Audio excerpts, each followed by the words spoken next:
1 trillion economy का दावा कर रहे हैं और साथ ही साथ जो आपने आंकड़े दिए सिर्फ और सिर्फ विभागों के नाम रहे। उनको तथ्यों की जानकारी होनी चाहिए कि उत्तर प्रदेश ने $1 ट्रिलियन की इकोनॉमी बनाने के लक्ष्य को रखा है और भारत 3 नहीं बल्कि $5 ट्रिलियन की इकोनॉमी बनने के दिशा में अग्रसर हुआ है।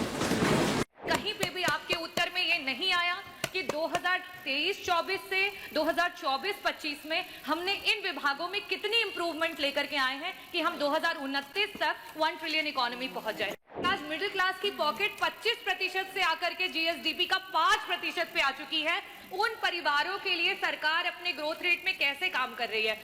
आपकी पीड़ा को मैं समझ सकता हूं, क्योंकि जो आपके नेता बोलते हैं कि भारत कभी विकसित देश नहीं बन सकता, तो आप तो उनका अनुसरण करेंगे ही करेंगे।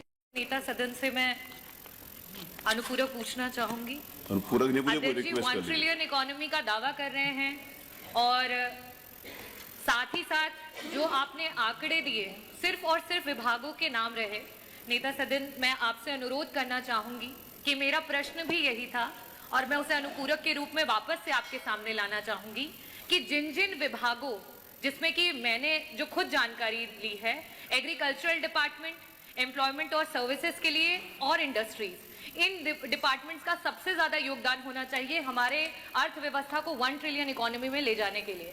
और आज वर्तमान की स्थिति में ये सब अपने अपनी जगह से 4-4 टाइम्स जब ज्यादा काम करेंगे, ज्यादा ग्रोथ को देंगे, तब जाकर के हम वहां तक पहुंच पाएंगे। लेकिन कहीं पे भी आपके उत्तर में ये नहीं आया कि 2023-24 से 2024-25 में हमने इन विभागों में कितनी इंप्रूवमेंट लेकर के आए हैं कि हम 2029 तक 1 ट्रिलियन इकोनॉमी पहुंच जाए। और साथ ही साथ नेता सदन, मैं आपसे अनुरोध करना चाहूंगी कि 1 ट्रिलियन इकोनॉमी की होड़ में जो हमारा मिडिल क्लास का पॉकेट है, और ये डेटा में आरबीआई का मैंने यहाँ पे रखा है कि आज मिडिल क्लास की पॉकेट 25% से आकर के जीएसडीपी का 5% पे आ चुकी है। उन परिवारों के लिए सरकार अपने ग्रोथ रेट में कैसे काम कर रही है? उस मिडिल क्लास को इसमें कैसे बचाएगी? बस ये 2 प्रश्न हैं, मैं अनुरोध करूंगी कि आप जवाब दें। मुझे लगता है उनको तथ्यों की जानकारी होनी चाहिए कि उत्तर प्रदेश ने $1 ट्रिलियन की इकोनॉमी बनाने के लक्ष्य को रखा है और भारत 3 नहीं बल्कि $5 ट्रिलियन की इकोनॉमी बनने के दिशा में अग्रसर हुआ है।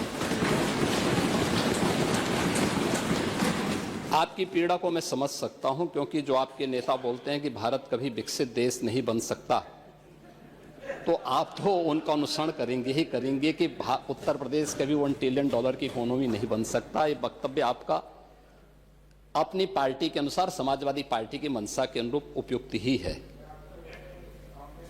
लेकिन भारत आज दुनिया की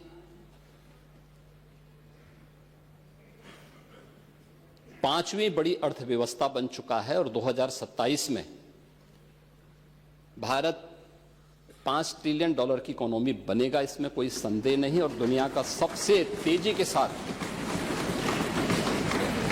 उभरती हुई अर्थव्यवस्था के रूप में, सर्वाधिक ग्रोथ रेट के साथ भारत आज दुनिया की एक बड़ी अर्थव्यवस्था के रूप में आगे बढ़ रहा है। और मुझे लगता है कि 140 करोड़ भारतवासियों को इस पर गौरव की अनुभूति होनी चाहिए।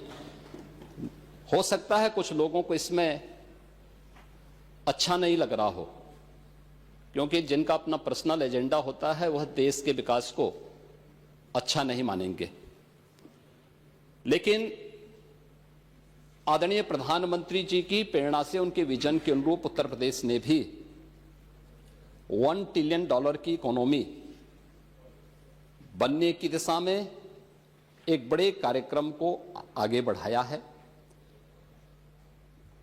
हमने 2022 से इसके लिए एक व्यवस्थित कार्य योजना को आगे बढ़ाया है और उसके अनुरूप सरकार ने अपने कार्यक्रम को तेजी के साथ 10 सेक्टर में हमने इन कार्यक्रमों को आगे बढ़ाया है। और मुझे लगता है कि आपके जो उत्तर आपको यहां से भेजा गया होगा उसमें विस्तृत रूप से दिया गया है कि 10 सेक्टर जो बनाए गए हैं, हर सेक्टर में कोई ना कोई अपर मुख्य सचिव या प्रमुख सचिव स्तर का अधिकारी उसकी नियमित मॉनिटरिंग करता है। मासिक रूप से उस सेक्टर से जुड़े हुए किसी वरिष्ठ मंत्री के द्वारा उसकी समीक्षा की जाती है। उसके कुछ सुनिश्चित पैरामीटर और इंडिकेटर्स तय किए गए हैं। उनको अचीव करने के लिए और सीएम डैशबोर्ड के माध्यम से मासिक रूप से इसकी समीक्षा होती है। हर तीसरे महीने मैं स्वयं भी इसकी समीक्षा करता हूं और मुझे बताते हुए प्रसन्नता है कि पिछले 3 वर्ष के अंदर जो हमने टारगेट तय किए थे, हमने उसको सफलतापूर्वक प्राप्त किया है। इसी का परिणाम है कि जब हमारी सरकार आई थी, 12 लाख करोड़ की उत्तर प्रदेश की जो इकोनॉमी थी, इस वित्तीय वर्ष के अंत में वह 27.5 लाख करोड़ की इकोनॉमी बनकर के उभरेगी। और यह उन स्थितियों में जब हो रहा है जब पूरी दुनिया आर्थिक मंदी के दौर से इस देश दुनिया की वैश्विक महामारी कोरोना के बाद उस दौर से गुजरी थी। मेरा यह मानना है कि जो ग्रोथ रेट उत्तर प्रदेश की है, आज वह देश की सर्वाधिक अच्छी ग्रोथ रेट है। हमने जो 10 सेक्टर बनाए हैं, उस सेक्टर में अवस्थापना और औद्योगिक विकास का एक सेक्टर है, जिसमें अवस्थापना और औद्योगिक विकास का भी है, एमएसएमई भी है, इसके अलावा हथकरघा और वस्त्र उद्योग भी है, आईटी एंड इलेक्ट्रॉनिक्स भी है,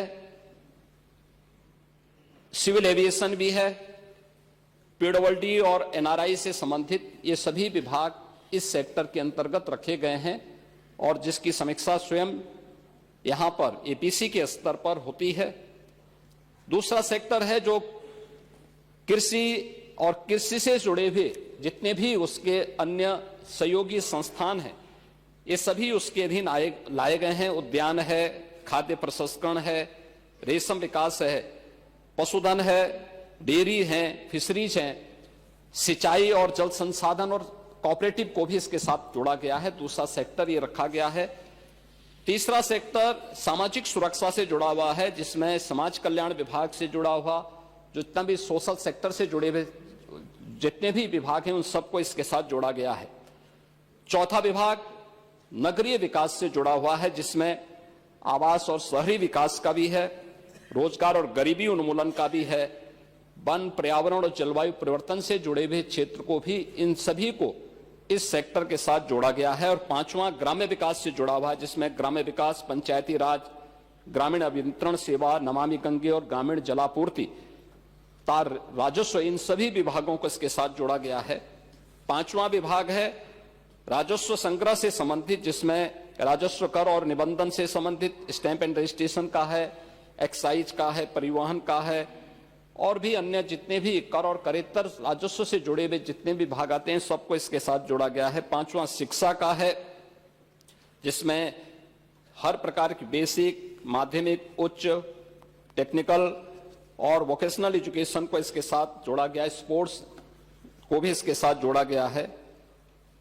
आठवां जो सेक्टर है वह विविध क्षेत्र में है, गृह विभाग, गृह है, कारागार है, इसमें अन्य जितने भी विभाग आते हैं इन सबको इसके साथ जोड़ा गया है। नौवां विभाग है चिकित्सा स्वास्थ्य का, जिसमें चिकित्सा स्वास्थ्य का है, परिवार कल्याण का है, मेडिकल एजुकेशन है, आयुष का है, महिला और बाल विकास का है। और 10वां सेक्टर है जो सर्विस सेक्टर है, टूरिज्म का है। इन सभी को इसके साथ जोड़ करके एक व्यवस्थित कार्य योजना को आगे बढ़ाने का कार्य किया गया है। हम सबको इस पर गौरव की अनुभूति करनी चाहिए कि प्रधानमंत्री मोदी जी के नेतृत्व में 10 वर्ष में इस देश ने 25 करोड़ लोगों को गरीबी रेखा से उभारने में सफलता प्राप्त की है। और पिछले 8 वर्ष में हमारी सरकार ने 6 करोड़ से अधिक लोगों को गरीबी रेखा से ऊपर उठाने में सफलता प्राप्त की है। ये चीजें दिखाती हैं कि हर एक सेक्टर में बदलाव हुआ है और उन्हीं को ध्यान में रख करके उत्तर प्रदेश के इस पोटेंशियल को आज जिसको देश और दुनिया देख रही है, महाकुंभ के इस आयोजन के साथ हम जोड़ के देख सकते हैं। अकेले महाकुंभ का एक आयोजन उत्तर प्रदेश की इकोनॉमी में 3 लाख करोड़ रुपए से अधिक की ग्रोथ करने वाला है।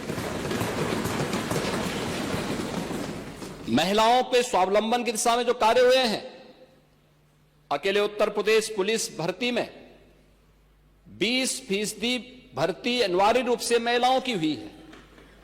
हर एक सेक्टर में उन्हें रोजगार के अवसर प्राप्त हुए हैं। तो ये कहना कि उत्तर प्रदेश कभी इसको अचीव नहीं कर पाएगा, आपकी दुर्भावना हो सकती है, लेकिन सरकार की सद्भावना है कि उत्तर प्रदेश 5 वर्ष में इस टारगेट को अचीव करेगा और 2029 में जिस उत्तर प्रदेश के इस संसाधनों से भरपूर उत्तर प्रदेश को प्रकृति और परमात्मा की कृपा से ओतप्रोत इस उत्तर प्रदेश को, जिसको आप लोगों ने, समाजवादी पार्टी की सरकार ने और विपक्षी दलों की सरकार ने देश के बीमारू राज्यों की श्रेणी में खड़ा कर दिया था, देश की छठी सातवीं अर्थव्यवस्था के रूप में खड़ा किया था, पिछले 8 वर्ष की डबल इंजन सरकार के प्रयास से दूसरी बड़ी अर्थव्यवस्था बना है और 29 में उत्तर प्रदेश $1 ट्रिलियन की इकोनॉमी भी बनेगा और देश की सबसे बड़ी अर्थव्यवस्था भी बनेगा। इस बात के लिए मैं पूरे सदन को आश्वस्त करता हूं।